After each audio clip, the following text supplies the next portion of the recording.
সভাপতি আৰু সাধাৰণ সম্পাদক দুজনেও অংশগ্ৰহণ কৰিছে। আজি দিনৰ ভাগত পুৱা 11 বজাৰ পৰা 6 বজালৈকে আমি অনুসূচিত যুৱস্থাপন অসমে কেন্দ্ৰীয় বিশেষ বৈঠক এখন আয়োজন কৰিছিলোঁ আৰু এই বিশেষ বৈঠকত তন্নতন্নকৈ সাম্প্ৰতিক সময়ত অসম চৰকাৰে কেওট সম্প্ৰদায়ক অনুসূচীভুক্তকৰণ কৰা বিষয়টোৰ ওপৰত আমি আলোকপাত কৰি আলোচনা বিচনা কৰিছোঁ। কেনেধৰণে এই ইস্যুটোক বা চৰকাৰে যিটো কেওট সম্প্ৰদায় আমাৰ জাপি দিব যাৰ চিন্তা কৰি ইয়াক বাধা দিব পৰা যায়, কেনেকৈ আন্দোলন জাতীয় কথাবিলাকত আমি জড়িত হ'ব পাৰোঁ, এই কথা বতৰাবিলাক আলোচনা কৰিছোঁ আৰু সাংবাদিক মহলক ইয়ালৈ আমন্ত্ৰণ কৰি এই কথাকেইটাকে আপোনালোকৰ জৰিয়তে অসমৰ ৰাইজক ক'ব বিচাৰিছোঁ। ইতিমধ্যে আমি কেইবাটা পৰ্যায়ত সংবাদমেল আয়োজন কৰি বিভিন্ন ছপা মাধ্যম, আপোনালোকৰ ইলেক্ট্ৰনিক মিডিয়া, ছ'চিয়েল মিডিয়া প্ৰায় সকলোতে আমাৰ অনুসূচিত যুৱস্থাপকৰ স্থিতিটো স্পষ্ট কৰি দিছোঁ। স্থিতিটো স্পষ্ট কৰি দিয়াৰ লগতে যোৱা 3-4টা দিনত আমি কেইবাটা পৰ্যায়ত আমি আন্দোলনো কৰিছোঁ। আন্দোলন প্ৰাৰম্ভিক পৰ্যায়ত আছে, এই কথাত আমি স্বীকাৰ কৰিছোঁ যে আন্দোলন আমি প্ৰাৰম্ভিক পৰ্যায়ত আনিছোঁ, কাৰণ আমাৰ ইতিমধ্যে লাহে লাহে ধৰ্ণা ধৰ্মঘট আৰম্ভ হৈছে, আমাৰ বিভিন্ন প্ৰাথমিক পৰ্যায়ৰ আন্দোলনবিলাক আৰম্ভ হৈছে। কিন্তু আজি সভাখনত আমি বিস্তৃতভাৱে আলোচনা কৰাৰ অন্তত অনুসূচিত জাতি যুৱত্ব পৰিষদৰ কেন্দ্ৰীয় কাৰ্যনিৰ্বাহক সমিতি আৰু প্ৰতিখন জিলা কমিটি সভাপতি সম্পাদকসকলে মত পোষণ কৰিছে, যিকোনো মূল্যৰ বিনিময়ত অসম চৰকাৰে গ্ৰহণ কৰা এনেকুৱা হঠকাৰী সিদ্ধান্ত বাধা দিব লাগিব, বাধা দিবই লাগিব। কাৰণ অনুসূচিত জাতিয়ে অস্পৃশ্যতা আৰু বৈষম্যৰ কবলত পৰি ব্ৰিটিছ ৰাজত্বৰ সময়তো পৰিছিলোঁ আৰু স্বাধীনোত্তৰ ভাৰতৰ বহু বছৰলৈকে আমি অস্পৃশ্যতা আৰু বৈষম্যৰ কবলত পৰি আছিলোঁ। এতিয়াও আমাক সামাজিক ন্যায় দিয়া হোৱা নাই, আমাৰ দৰিদ্ৰতা নিৰ্মূল কৰা হোৱা নাই আৰু আমাৰ সমতা স্থাপন কৰা হোৱা নাই, যাৰ বাবে আমি অনুসূচিত যুৱস্থাপনে সংগ্ৰাম কৰাৰ লগে লগে কেন্দ্ৰীয় চৰকাৰে দাবী উত্থাপন কৰি আহিছে। আৰু এই দাবীটোকে কেন্দ্ৰবিন্দু কৰি লৈ অসমৰ এগৰাকী মন্ত্ৰী, গ্ৰামোন্নয়ন মন্ত্ৰী ৰঞ্জিত দাসে নিজৰ ৰাজনৈতিক মুনাফা আদায় কৰা আৰু অভিষ্ট সিদ্ধিৰ বাবে এতিয়া উঠি পৰি লাগিছে। এতিয়া তেওঁলোকে অনুসূচিত জাতিক ধ্বংসৰ মুখলৈ আগবঢ়াব বিচাৰিছে। দীঘলীয়া একেবাৰে কৰিব বিচৰা নাই, চমুৱাই গোটেই কথাকেইটা কওঁ যে মন্ত্ৰী ৰঞ্জিত দাসে অসমৰ এগৰাকী কেবিনেট মন্ত্ৰী হোৱাৰ পিছতো এটা সম্প্ৰদায়ৰ হৈ তেখেতে দালালিৰ ভূমিকাত অৱতীৰ্ণ হৈছে। আমি প্ৰতিনিধি বুলি নকওঁ, কিয় নকওঁ প্ৰতিনিধি বুলি, কাৰণ তেখেতে সেই জনগোষ্ঠীটোৰ সংৰক্ষিত আসনৰ পৰা নিৰ্বাচিতটো হৈ অহা নাই বা সেই জনগোষ্ঠীটোৰ কোনো সংগঠনৰ নেতা নহয়।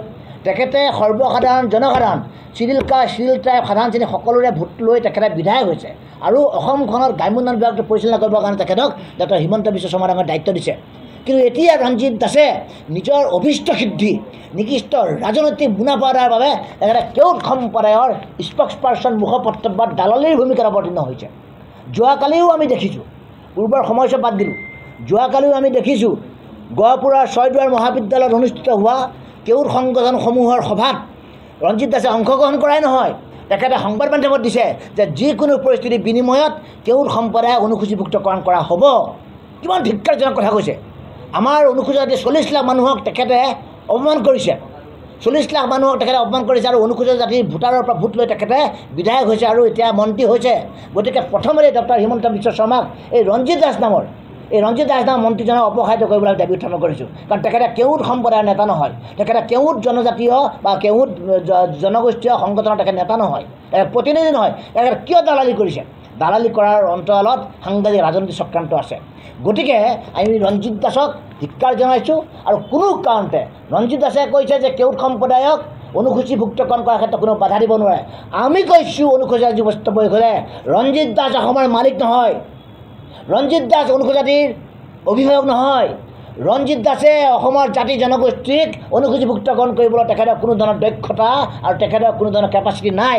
তেনেস্থলত অনুসূচিত জাতি আৰু কেওট সম্প্ৰদায়ৰ মাজত সংঘাত সৃষ্টি কৰি নিজৰ ব্যক্তিগত ৰাজনৈতিক মুনাফা আদায়ৰ বাবে তেখেতে এতিয়া উঠি পৰি লাগিছে।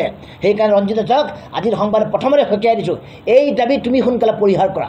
আৰু যদি আৰু তোমালোকে এই দাবী উত্থাপন কৰা, বিশেষকৈ ৰঞ্জিত দাসে, পৰিস্থিতি ইমান ভয়ংকৰ হ'ব তোমালোকে ভাবিব নোৱাৰিবা কিমান পৰিস্থিতি গুচি যাব। গতিকে প্ৰথমতেই ৰঞ্জিত দাসে যোৱাকালি যি মন্তব্য দিলে তাক আমি ধিক্কাৰ দিছোঁ। তেখেতে ইতিহাসৰ কথা কৈছে, বিগত সময়ত কেওট জনগোষ্ঠীয়ে বহুত ইতিহাসৰ কথা কৈছে। ইতিহাস কি আছে তেওঁলোকৰ লগত থাকক, ইতিহাস আমাৰ লগতো আছে। কিন্তু মূল কথাটো হ'ল যে ব্ৰিটিছ ৰাজত্বৰ সময়তো অন্য কি 1935 চনত অসমত প্ৰথম চৰকাৰ গঠন প্ৰাক স্বাধীনতাৰ সময়ত প্ৰথম চৰকাৰ গঠন কৰোঁতেও এই কেওট সম্প্ৰদায়ৰ লোকসকলে অস্পৃশ্যতাৰ বৈষম্যৰ কবলত পৰাৰ ভয়ত তেওঁলোকে কৈৱৰ্তসকলক তেখেতে আমাৰ দলিত শ্ৰেণীটোক ইয়াতে এই তেওঁলোকে সাধাৰণ শ্ৰেণী হিচাপে উন্নীতকৰণ হৈ পেলাই তেওঁলোকে কেউট হিচাপে চিনাকি দিলে। তেওঁলোকে কৈছে, কেউট সম্প্ৰদায়ৰ নেতাসকলে কৈছে, ৰঞ্জিত দাসে কৈছে, কেউটসকল কৈৱৰ্তই আছিলে। এতিয়া স্বাধীনতাৰ ৭৮ বছৰ তোমালোকে কেউটসকল কৈৱৰ্ত আছিলে বুলি এতিয়া তোমালোকে নিজকে এবাৰ মানে ভাবি চাইছা। যি সময়ত আমাক সমাজে লেইলাই চেই কৰিছিলে, যি সময়ত আমাক অস্পৃশ্যতা কৰিছিলে সমাজে, আমাক হাঁহিছিলে আমাৰ বৃত্তিক লৈ, সেইখিনি সময়ত তোমালোককো হাঁহিব বুলি ভয়তে পলাই পত্তং দিছিলে আমাৰ বুকুৰ মাজৰ পৰা। আৰু এতিয়া আকৌ ঘূৰি আহি বিচাৰে এই কাৰ্য নহ'ব। সেইকাৰণে কোনো কাৰণতে কেউট জনগোষ্ঠীক অনুসূচীভুক্তকৰণ কৰিব দিয়া নহ'ব। অসমত যি পৰিস্থিতি সৃষ্টি হয় সেই পৰিস্থিতি সৃষ্টি কৰিবলৈ আমি অনুসূচিত বৰ্তমানে সিদ্ধান্ত গ্ৰহণ কৰিছোঁ। দ্বিতীয় কথাটো হ'ল, তেখেত অনুসূচিত জাতি সংৰক্ষিত সমষ্টিৰ 15 বছৰ বিধায়ক, আৰু এই অনুসূচিত জাতিৰ উন্নয়নৰ বাবে ডক্টৰ হিমন্ত বিশ্ব শৰ্মা ডাঙৰীয়াই তেখেতক দায়িত্ব অৰ্পণ কৰিছে। এতিয়া পীযুষ হাজৰিকা ডাঙৰীয়া সামাজিক ন্যায় আৰু সবলীকৰণ মন্ত্ৰী, আমাৰ জনগোষ্ঠীৰ কিমান সবলীকৰণ কৰিছে আপোনালোকে সাংবাদিক বন্ধুসকলে সদায় দেখুৱাই আছে, সদায় লিখি আছে। আৰু ন্যায় কি দিব তেখেতে ন্যায় দিব নোৱাৰে, কাৰণ তেখেতে ৰঞ্জিত দাস আৰু অন্যান্য ৰাজনৈতিক নেতাৰ অভিশিষ্ট পূৰণ কৰিবলৈ এতিয়া উঠি পৰি লাগিছে। এতিয়ালৈকে মন্ত্ৰী পীযুষ হাজৰিকা ডাঙৰীয়াই কিয় ক'বলৈ সাহস কৰা নাই যে অনুসূচিত জাতিৰ 7.50% সংৰক্ষণ ব্যৱস্থাৰ মাজত কেউতেই নহয় কোনো জনগোষ্ঠীৰ সংৰক্ষণ ব্যৱস্থা দিয়া নহ'ব? কিয় ক'ব পৰা নাই মন্ত্ৰী পীযুষ হাজৰিকাই? কাৰণ মন্ত্ৰী পীযুষ হাজৰিকাই ৰাজনৈতিক স্বাৰ্থ পূৰণৰ বাবে, নিজৰ আসন সুৰক্ষিত কৰি ৰাখিবৰ বাবে, বৰমূৰীয়াসকলক সন্তুষ্ট কৰিবৰ কাৰণে অনুসূচিত জাতিক ধ্বংস কৰি হ'লেও এই পীযুষ হাজৰিকাই এতিয়া কেউটক অনুসূচীভুক্ত কৰিব উঠি পৰি লাগিছে। সন্মানীয় সাংবাদিক বন্ধুসকল, এই চৰকাৰখনক আমি কেনেকৈ বিশ্বাস কৰিম? কাৰণ চৰকাৰখনে 2021 চনত যেতিয়া ডক্টৰ হিমন্ত বিশ্ব শৰ্মা ডাঙৰীয়া মুখ্যমন্ত্ৰী হ'ল, তাৰ পিছত অনুসূচিত জাতিক 3বাৰকৈ ভয়ানকভাৱে বিশ্বাসঘাতকতা কৰিছে। আজি তথ্য সহকাৰে কওঁ, মুখ্যমন্ত্ৰী ডাঙৰীয়াই আসন গ্ৰহণ কৰাৰ পিছত 2022 চনৰ 1 আগষ্ট তাৰিখৰ দিনা মিছন ভূমিপুত্ৰ আৰম্ভ কৰিলে। আৰু এই মিছন ভূমিপুত্ৰৰ জৰিয়তে অনুসূচিত জাতিৰ নামত ন্যূনতম 5 লাখতকৈ অধিক ভুৱা প্ৰমাণপত্ৰক তেওঁলোকে অনুসূচিত জাতিকৰণ কৰিলে। আৰু আজিও মিছন ভূমিপুত্ৰই অনুসূচিত জাতি ধ্বংসযোগ্যলৈ ৰূপান্তৰিত কৰিলে। আৰু সেইবাবেই যোৱা সময়ছোৱাত এই মিছন ভূমিপুত্ৰ বন্ধ কৰিব লাগে বুলি দাবী উত্থাপন কৰি আহিছোঁ। দ্বিতীয়তে 2023 চনৰ 18 জানুৱাৰী তাৰিখৰ দিনা অসম চৰকাৰৰ পাৰ্চনেল বিভাগে এখন নটিফিকেশ্যন জাৰি কৰিলে। আৰু এই নটিফিকেশ্যন উল্লেখ কৰিলে অসমৰ অনুসূচিত জাতি আৰু জনজাতিৰ প্ৰথম শ্ৰেণীৰ বিষয়াসকলৰ জ্যেষ্ঠতা ধাৰাভাৱে কৰ্তন কৰা হ'ল, কনচিকুৱেঞ্চিয়েল চিনৰি কৰ্তন কৰা হ'ল। কিমান ভয়ানক কথা! সংবিধানে দিয়া অধিকাৰ এইখন চৰকাৰে কেবিনেট সভাত ডিচিশ্যন লৈ 2023 চনৰ 18 জানুৱাৰী তাৰিখৰ দিনা আমাক প্ৰতাৰণা আৰু দ্বিতীয়বাৰ বিশ্বাসঘাতকতা কৰিলে। আৰু তৃতীয়বাৰ এই চলিত বৰ্ষত কৰিলে। কেনেকৈ কৰিলে? যেতিয়া ফেব্ৰুৱাৰী মাহত প্ৰাক বাজেটকালীন কথা বতৰাবিলাক আলোচনা হৈ আছিলে, আপোনালোকৰ সংবাদ মাধ্যমত প্ৰকাশ হৈছিলে। কি প্ৰকাশ হৈছিলে?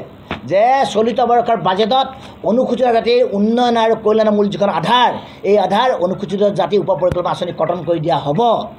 বিষয়টো আমি আমাৰ দৃষ্টিগোচৰ হোৱাৰ লগে লগে যোৱা 5 ফেব্ৰুৱাৰী তাৰিখে নিশা 10 বজাত মুখ্যমন্ত্ৰীৰ জে ব্লকত মুখ্যমন্ত্ৰী ডাঙৰীয়াক অনুসূচিত যুৱস্ত পৰিষদৰ কেন্দ্ৰীয় সভাপতি হিচাপে মই, উপ সভাপতি জিতু কাকতি আৰু সাধাৰণ সম্পাদক অমিত পাণ্ডে সাক্ষাৎ কৰিলোঁ। মুখ্যমন্ত্ৰী ডাঙৰীয়াক আমি দৃষ্টিগোচৰ কৰিলোঁ যে মুখ্যমন্ত্ৰী ডাঙৰীয়া, ৰাজ্য চৰকাৰে এনেকুৱা এটা ষড়যন্ত্ৰ অনুসূচিত জাতিক কৰিছে বুলি বাতৰিকাকতত প্ৰকাশ হৈছে। এই সম্পৰ্কত আপোনাৰ স্থিতি স্পষ্ট কৰক। নিশা আমাৰ মুখ্যমন্ত্ৰী ডাঙৰীয়াই ক'লে এইবোৰ ভুৱা বাতৰিকাকতত বহুত কথাই ওলায়, এনেকুৱা কোনো আঁচনি গ্ৰহণ নকৰে ৰাজ্য চৰকাৰে য'ত অনুসূচিত জাতিক প্ৰতাৰণা কৰা হ'ব। কিন্তু ক'তা 1.5 মাহৰ পিছত 10 মাৰ্চ তাৰিখে যেতিয়া বাজেট দাখিল হ'ল, বাজেটখন চোৱাৰ পিছত আমি হাঁহি মেনে কান্দিম। মুখ্যমন্ত্ৰী ডাঙৰীয়াৰ কথা বিশ্বাস কৰি আমি কিমান ভুল কৰিলোঁ, কিমান প্ৰতাৰণা হ'লোঁ, এই কথা উপলব্ধি কৰিছোঁ। বাজেট যেতিয়া প্ৰকাশ হ'ল, বাজেটত দেখিলোঁ অনুসূচিত জাতিৰ উপ পৰিকল্পনা আঁচনি কৰ্তন কৰা হ'ল। অৰ্থাৎ অনুসূচিত 40 লাখ মানুহৰ উন্নয়ন আৰু কল্যাণৰ যি মূল আধাৰ, এই মূল আধাৰ সম্পূৰ্ণ বিলুপ্তি কৰি দিয়া হ'ল। প্ৰতিবাদ কৰিলোঁ, চৰকাৰত ধৰ্ণা দিলোঁ। 21 আৰু 22 মাৰ্চ তাৰিখে আমি আমৰণ অনশন কৰিলোঁ। 21 মাৰ্চ তাৰিখে সন্ধিয়া 4 বজাত বিধায়ক ভৱনদানৰ ভঁৰালীয়ে অনুসূচিত জাতি উপ পৰিকল্পনা আঁচনি কৰাৰ বাবে বিধানসভাৰ মজিয়াত প্ৰস্তাৱ উত্থাপন কৰিলে। পিছৰ দিনা কেইবাগৰাকী বিধায়কৰ সৈতে ভৱনদানৰ ভঁৰালী আমাৰ কাষলৈ চৰকাৰী বাৰ্তা লৈ আহিলে আৰু আমৰণ অনশন স্থগিত ৰাখিলে। তথাপিতো আমি 3বাৰকৈ ফেটি খাপে সূতাৰ দৰে ডক্টৰ হিমন্ত বিশ্ব চৰকাৰখনে আমাক খুটি দিয়াৰ পিছতো আমি ধৈৰ্য সহকাৰে থাকিলোঁ। আৰু এতিয়া চৰকাৰখনে কেউট সম্প্ৰদায় 50,000-60,000 মানুহক অনুসূচিতভুক্তকৰণ কৰিবলৈ বিচাৰিছে। বিচাৰিছে নহয়। মন্ত্ৰী ৰঞ্জিত দাসে নিজে স্বীকাৰ কৰিছে যোৱাকালি আপোনাৰ সংবাদ মাধ্যমৰ আগত গহপুৰৰ পৰা যে অসম চৰকাৰৰ সামাজিক ন্যায় আৰু সবলীকৰণ বিভাগে কেওঁটক অনুসূচীভুক্তকৰণৰ বিষয়টো ফাইল পত্ৰ ৰেডি কৰি কেন্দ্ৰলৈ প্ৰেৰণ কৰিব বিচাৰিছে। প্ৰেৰণ কৰাটো সাজু হৈ উঠিছে। নিশা আছাম ট্ৰিবিউন বাতৰি কাকতৰ ডিজিটেল পেজত প্ৰকাশ পাইছে যোৱাকালি নিশা যে অসম চৰকাৰৰ সামাজিক ন্যায় সবলীকৰণ বিভাগ আৰু অসম চৰকাৰে কেওঁট সম্প্ৰদায় অনুসূচীভুক্তকৰণৰ যি প্ৰচেষ্টা, এই প্ৰচেষ্টাৰ ফাইল পত্ৰ কেন্দ্ৰলৈ পঠাবলৈ যোজা কৰিছে। এই কথাটো শুনাৰ পিছত তথাৰ্থকে আজি কেন্দ্ৰীয় জৰুৰী বৈঠক আহ্বান কৰি আমি এই বিষয়টোৰ বিৰোধিতা কৰি আজি আমি এলানি আন্দোলনৰ কাৰ্যসূচী গ্ৰহণ কৰিব বিচাৰিছোঁ, ৰূপায়ণ কৰিব বিচাৰিছোঁ।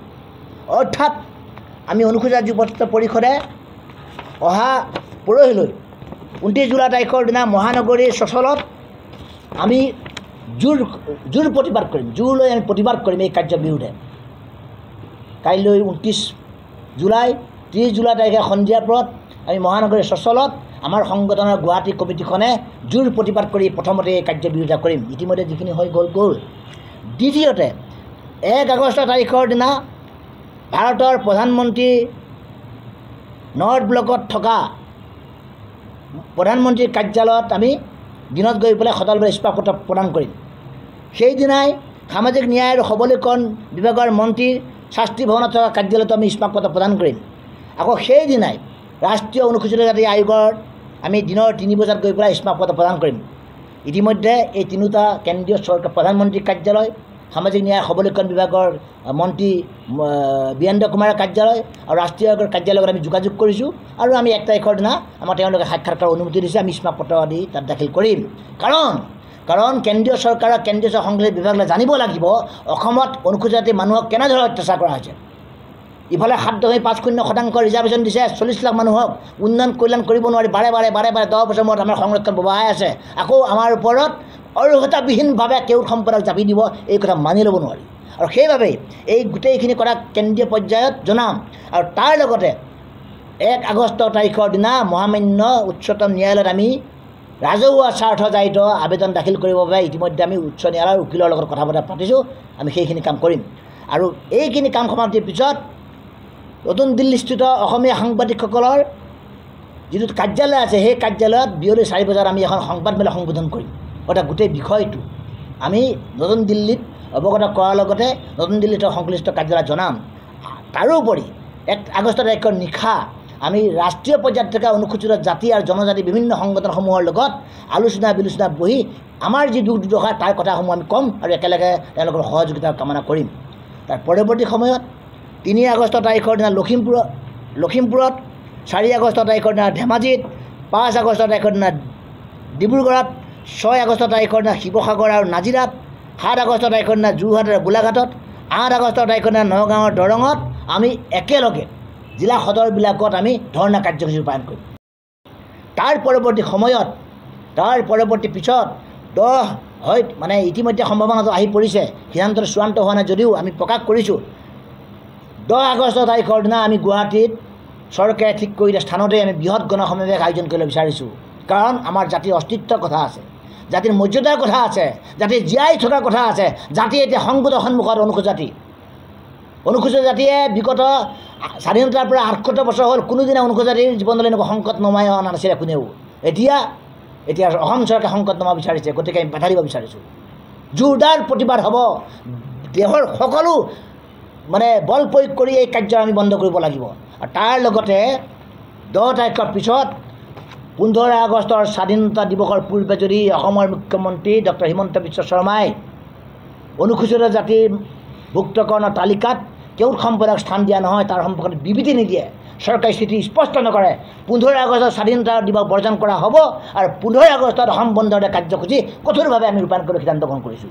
আপোনালোকে চৰকাৰক সমালোচনা কৰিছে বা চৰকাৰৰ বিৰুদ্ধে আপোনালোকে প্ৰতিবাদী কাৰ্যসূচী গ্ৰহণ কৰিছে, কিন্তু আপোনালোকৰ একাংশ সংগঠনে যোৱা 10 জুলাইৰ দিনা কেওঁট সম্প্ৰদায়ৰ লগত যি চৰকাৰৰ বৈঠক অনুষ্ঠিত হৈছিলে, আপোনালোকৰ একাংশ সংগঠনে তাত উপস্থিত হৈছিল। সেই বৈঠকখনতে তেওঁলোকে ছাপোৰ্ট কৰিছে, বিষয়টো সহযোগিতা সমৰ্থন আগবঢ়াইছে। এই ক্ষেত্ৰত আপোনালোকক কি ক'ব?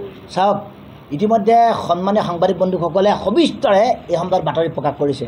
আৰু আমাৰ অনুসূচিত যুৱস্থ পৰিষদৰ স্থিতি এটাই, অনুসূচিত জাতি যুৱস্থ পৰিষদৰ দেহত শেষ টোপাল তেজ থকালৈকে কোনো কাৰণতে অনুসূচিত জাতি হিনদেৰী হ'ব পৰা কোনো কাৰ্যক আশ্ৰয় দিয়া নহ'ব। কোনো কাৰণতে আমাক ক্ষতি কৰিব পৰা কোনো কাৰ্য আমি সমৰ্থন নকৰোঁ, গ্ৰহণ নকৰোঁ। সেইবাবে এই যোৱাকে এসপ্তাহ ধৰি আমি খজুৱাই প্ৰতিবাদ কৰিছোঁ, আন্দোলন কৰিছোঁ আৰু ইতিমধ্যে ব্যাপক আন্দোলনৰ বাবে সাজু হৈছোঁ আমি। গতিকে আমাৰ স্থিতি স্পষ্ট। অসম চৰকাৰৰ মুখ্যমন্ত্ৰী ডক্টৰ হিমন্ত বিশ্ব শৰ্মা ডাঙৰীয়াই চৰকাৰীভাৱে যেতিয়ালৈকে প্ৰকাশ নকৰিব তেতিয়ালৈকে আমাৰ আন্দোলন চলি থাকিব। কাৰণ চৰকাৰে ইতিমধ্যে 3বাৰকৈ ফেটি খাবৰ দৰে আমাৰ বিশ্বাসঘাতকতা কৰিছে, খুটি খুটি আমাক খাইছে। গতিকে চৰকাৰখনৰ বিশ্বাস স্বাভাৱিকতে নাইকিয়া হৈছে। কালি মন্ত্ৰী ৰঞ্জিত দাস ডাঙৰীয়াই যে বক্তব্য দিলে যিকোনো মূল্য বিনিময়ত কেওটাক অনুসূচীভুক্তকৰণ কৰা হ'ব, এই কথাটো ডক্টৰ হিমন্ত বিশ্ব শৰ্মা ডাঙৰীয়া যদি ইংগিত নাথাকে, সমৰ্থন নাথাকে, ক'ব পাৰিব নেকি ৰঞ্জিত দাস ডাঙৰীয়াই? ক'ব পাৰিব নেকি 40 লাখ অনুসূচিত মানুহৰ ভোট নালাগে বুলি ৰঞ্জিত দাস ডাঙৰীয়াই?